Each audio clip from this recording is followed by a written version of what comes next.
আমরা একটা পোস্ট দেখেছি ফেসবুকে, হয়তো সবাই দেখেছেন এই পোস্টটা, যে ধর্ম আর রাজনীতি এক নয়।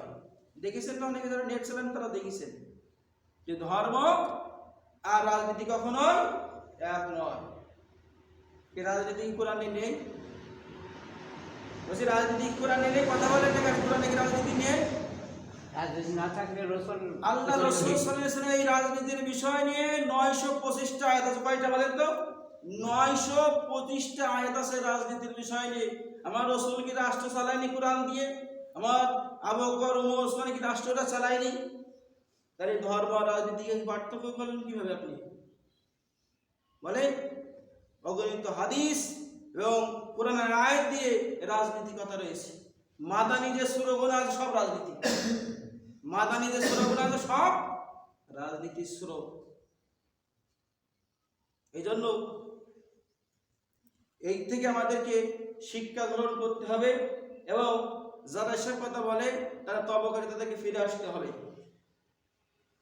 কারণ আপনি ক্ষমতার জোরে চেয়ারে বসার জন্য ধর্মকে আলাদা করবেন, রাজনীতিকে আলাদা করবেন, তাই কি হবে বলেন? তাই কখনোই হবে না। চিন্তা করলাম ওনারা সবচেয়ে বড় হাসের হলো রাজহাঁস, আবার সবচেয়ে এই জন্য রাজনীতি সেটা রাজনীতি।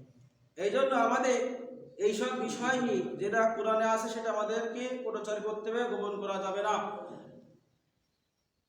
আল্লাহ রাব্বুল আলামিন বলেন, আমার নির্দেশনা অবতীর্ণ হওয়ার পর যারা এইগুলোকে মিথ্যা প্রতিপন্ন করে বা অমান্য করে আল্লাহ তাদের হিসাব গ্রহণ করবেন। কি বলছেন আল্লাহ?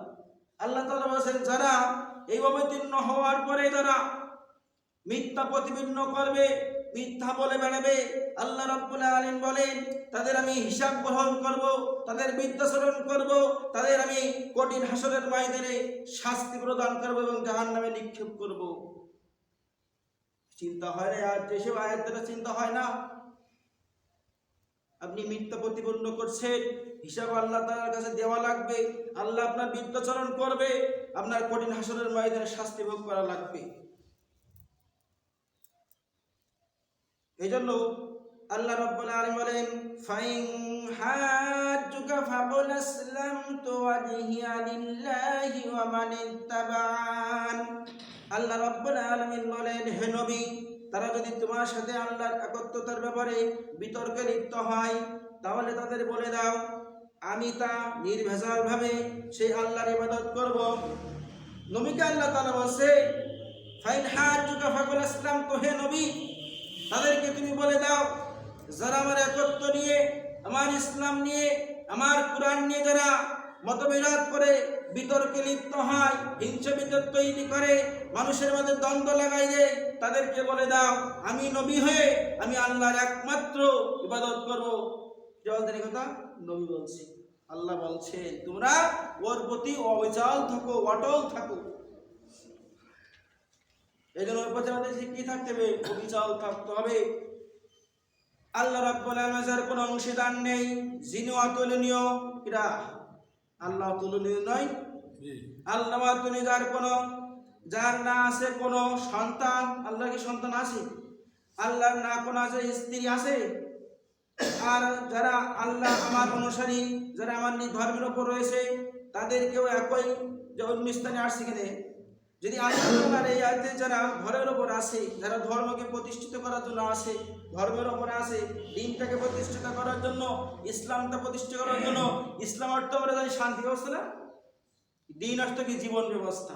জীবনে আপনার জীবন ব্যবস্থা তৈরি করতে হবে না বলে? আল্লাহ তাআলা বলেন অন্য আয়াতে সূরা ইউসুফের 108 নম্বর আয়াতে আল্লাহ তাআলা বলেন কুল হাযিহি সাবিলি আদ'উ ইলা আল্লাহি আলা বাসীরাতিন আনা ওয়া মান ইত্তাবা'আন। আল্লাহ তাআলা বলেন তুমি বলো একই আমার পথ, আল্লাহর প্রতি মানুষকে আহ্বান করি। এক পথ কি কটা আমাদের বলেন তো? এদিকে খেয়াল করে, পথ কটা? একটা পথ না, আমাদের আল্লাহ আছে কি? পথ এক। আমাদের সবার পথ কি? এক। এবং আমার আল্লাহর প্রতি মানুষেরকে আহ্বান করো এবং সন্ধানে আমি এবং আমার অনুসারীগণ। তাহলে একমাত্র নবীগণের যারা ওয়ারিস এবং তাদের আল্লাহ রাসূলের যারা অনুসরণ করে তারাই আল্লাহর পথে প্রতিষ্ঠিত তারাই এক পথে হাঁটে। অন্য পথে কি হাঁটে? তারা অন্য পথে হাঁটে না। এই জন্য আমাদের এক পথে হাঁটতে হবে সবাইকে। কোন পথে? আমাদের প্রত্যেকে একই পথে হাঁটতে হবে। অন্য কোন পথে যদি যাই আল্লাহ বিদ্যুচারণ করবে, হিসাব দেওয়া লাগবে, শাস্তি ভোগ করা লাগবে, জাহান্নামে যেতে হবে। আমরা যদি এক না হয়, আপনি কোন বিধর্মীর গায়ে হাত দিয়ে দেখেন, আপনার ছাল চামড়া থাকবে না। আর যখন কোন আমার মুসলমান ভাইয়ের গায়ে হাত দেয়, আপনি আর বাবা তালি দেন। দেয় না? বলেন মুসলমানরা দেয় না? যেটাকে আমরা বলি রসুনের পুঙা, কি সব এক জায়গায় থাকে না? বলেন রসুনের পুঙা সব এক জায়গায় থাকে। এরকম বিধর্মীরাও তো সব এক, এটা মুসলমান ব্যতীত।